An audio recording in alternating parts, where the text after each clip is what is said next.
Hey everybody, Jeff Flesh here. Today's video is on servant leadership. It's about a blog I wrote, I don't know, several weeks ago, maybe even a month and a half ago, on how servant leadership is a very practical tool and leadership style for both the self in our day-to-day life context, and then also at work.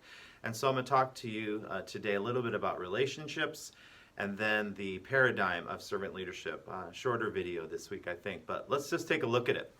So relationships, what are those about?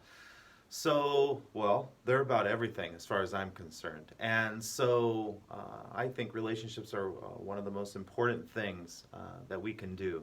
And it all starts with you. And so what I mean by that is it starts with the relationship you have with yourself. And so I'm sure many of you have seen this systems type diagram before.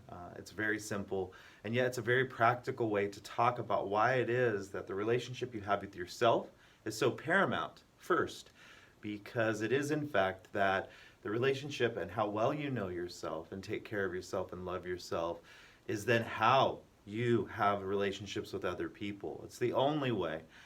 If you treat yourself in other ways, that's how you will treat other people. It's just very clear, and so be clear on that.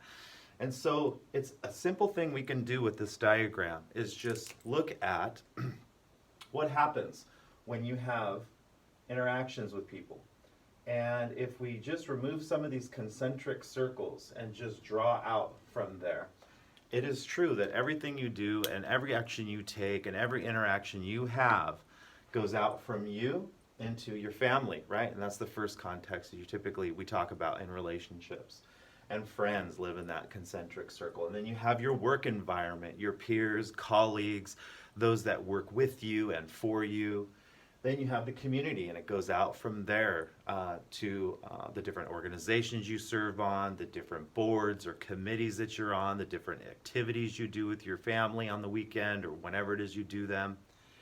And then the greater world, and sometimes our actions go out that far. Yeah, even though we don't know about them maybe coming back. It's not about that. It's not important about that. It's important that we take those actions to have the most high quality relationship with ourselves, and then we can have highest quality relationships with everyone in our system, okay? All right, so that's a little on relationships. Then I want to talk to you about servant leadership and why it's such a practical, I think, way to think about leadership as service first. So you just heard me, and that's why I talked about relationships. Having a relationship that's high quality with yourself is about service. It's about servicing yourself, and it's not a narcissistic thing. It's not about that. It is about taking care of yourself, taking care of your heart, and your body and your spirit and your head, your thinking, your intellect, all of those things, so that then you are in effect, or not in effect, but you are practically taking care of other people when you take care of yourself, okay? So here's what the typical hierarchy looks like in an organization. And that is that the leader's up at the top of the hierarchy and looking down on everyone and saying, very well, okay, here's your actions, X, Y, and Z, and that's how it's going to be, and go do that. There we go.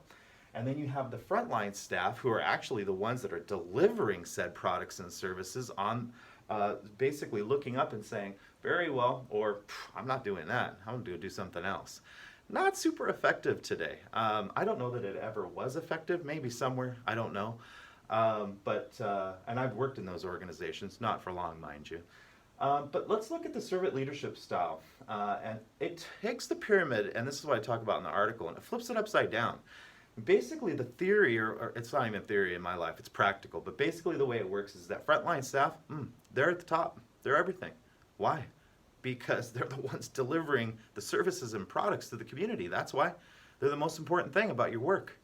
So get clear on that. I mean, geez, I say that really strongly because I so believe it. I mean, it is absolutely critical. So in my business model, or our business model here, it is our students that are the most important. And back from there, it is our instructors, and back from that is the staff that works here internally, and back from that like that. And so the leadership is at the bottom. They're at the bottom of the pyramid, and they are, yes, giving direction, and yes, holding people accountable and having the highest expectations and standards. However, it is a reciprocal engagement, and so it isn't that we stand up top and say, hey, you'll do this and that. That ain't it. It is, here's what I'm thinking about, here's what I'm looking at. Let's take a look at it together and let's have a conversation. Now, Someone's got to make that choice to move, and that is yours still. However, it is about that reciprocal engagement. And guess what you get inside of that? Deeper, more meaningful, and thoughtful relationships. By having that time with people, to spend with them, to know about how they are, to know about their insight on an idea you have as a leader. Man, I have to tell you that every time I have an insight, and I just did a Monday message for our team, which will go out tomorrow, about relationships and about this next year, I guarantee you I'm going to get 10, 20, 30 awesome ideas. They're going to make the strategic plan that will come from that video and the thinking behind it and the actions that we take, 100 times better because of that. So anyway, I've gone actually a little bit longer than I expected because I guess I'm very passionate about this topic. But anyway, this is again Jeff Lesh here talking with you about servant leadership. I'm doing these videos once a week or so, leadership video series, and they're based usually in the blogs that I do or have done or written. So if you haven't read those, take a look if you'd like to learn that way. This is another way to engage with you in a different learning format. So again, this was servant leadership, why I believe it is a very practical tool for your life and for work. And until next time, have a wonderful week this week and stay healthy and well. All right, everybody. Talk to you later. Bye.